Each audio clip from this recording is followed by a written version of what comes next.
First P is about productivity, कि कितना हम टाइम अपनी पढ़ाई को दे रहे हैं और उससे हम कितना आउटपुट ले पा रहे हैं, है ना।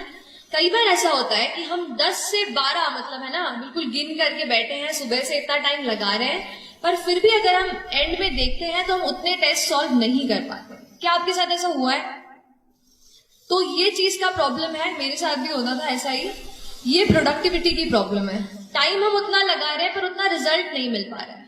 तो उसके लिए तो एक चीज ये की मैंने कि जितने भी डिस्ट्रैक्शन हमारे एनवायरमेंट में होते हैं, जैसे कि हमारा फोन सबसे बड़ा, उसका जो यूट्यूब का ऐप है, उससे जो रेकमेंडेड वीडियोस में हम चले जाते हैं, उन चीजों को थोड़ा सा मैंने कम किया।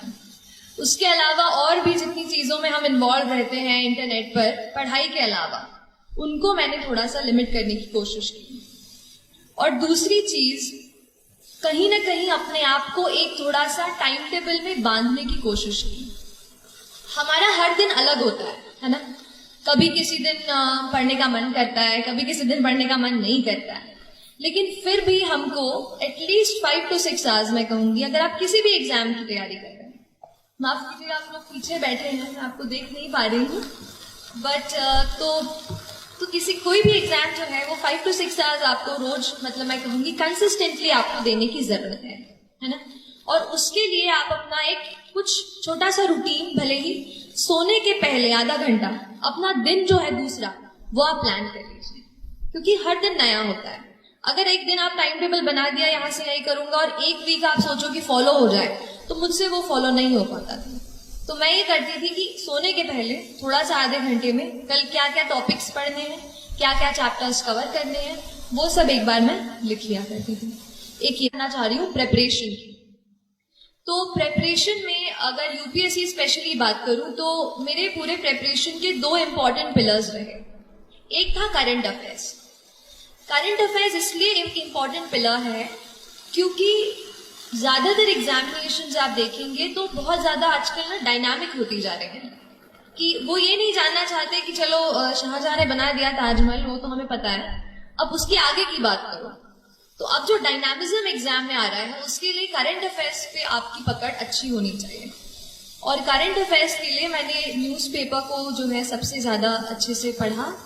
पहले इंडियन एक्सप्रेस मतलब पहले तो द हिंदू पढ़ती थी, फिर जब इंटरव्यू मेरा पास आया तो फिर मैंने द इंडियन एक्सप्रेस भी शुरू किया पढ़ना।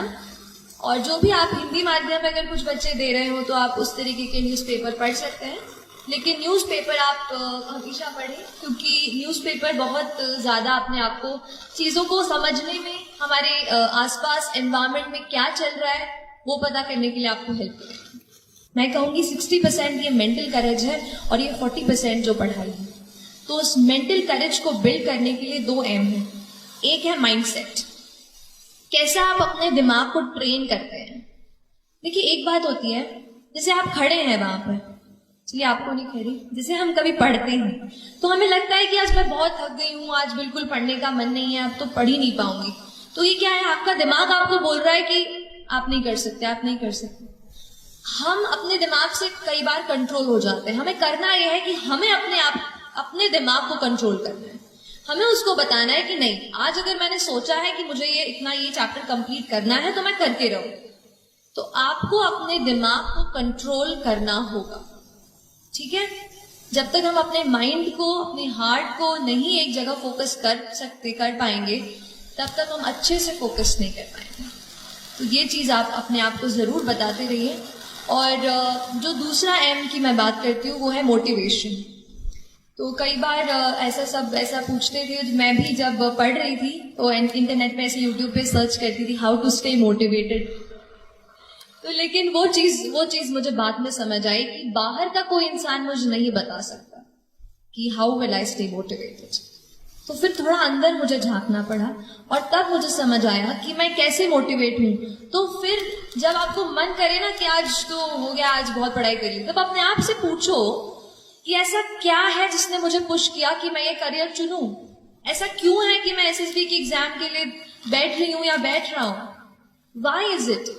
अगर आपका वाई तगड़ा है ना तो आप पूरी जर्नी से अच्छे से निकल जाओगे। इसलिए अपने वाई को, why do you want to join the civil service, Why do you want to clear this exam? That is very, very important. So don't start कि अगर करूंगा तो अच्छा वो मिल जाएगा, प्रेस्टीज मिल जाएगी.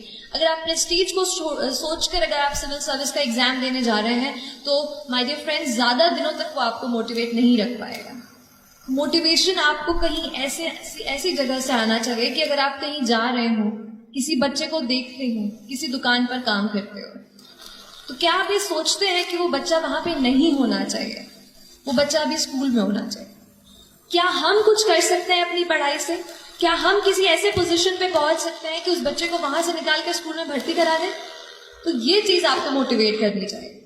जिस दिन आप सोसाइटी से जुड़ने लगेंगे और समझने लगेंगे कि कुछ और लोग हैं जो अनफॉर्चुनेट हैं, हम बहुत लकी हैं और हम उनकी मदद कैसे करें, तो फिर बहुत जर्नी जो है ना आसान हो जाती है. तो एक ये चीज मोटिवेशन की थी कि आप खुद अपने आप को मोटिवेट करिए. मैं लकी रही कि मैं मम्मी पापा के साथ रहकर, घर में रहकर पढ़ाई की मैंने. तो जब भी कभी बोर होती थी मम्मी से बातचीत कर लेती थी किसी टॉपिक के बारे में. आप भी अपने मम्मा से, पापा से या डियर फ्रेंड, आपके भाई बहन जो भी हों, उनसे इस बात का डिस्कशन करें. और इसके अलावा डी स्ट्रेस भी हूँ. और एक और बात मैम से बात करते हुए मुझे याद आई कि मुझे ज़रूर आपसे शेयर करनी चाहिए.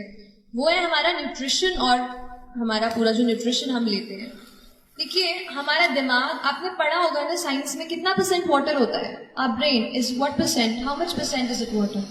70%. Yes. So close to 70% of our brain is just water. और अगर हम वाटर ही, पानी ही नहीं पियोगे तो कैसे पढ़ाई होगी?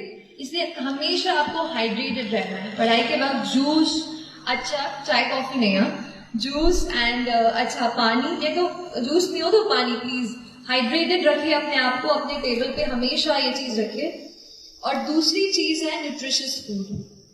तो मैम तो बिल्कुल मम्मा जैसे रखती हैं आपको, तो आप बिल्कुल न्यूट्रिशियस फूड लेते रहिए जहां भी आप रहते हैं. प्लीज आप अगर हॉस्टल में रहते हो तो प्लीज अपने आप को कभी भी वो मत कीजिए, क्योंकि हमारी बॉडी जब स्ट्रांग होगी ना तभी अपन अच्छे से हेल्दी होकर पढ़ पाएंगे. तो don't compromise on that front.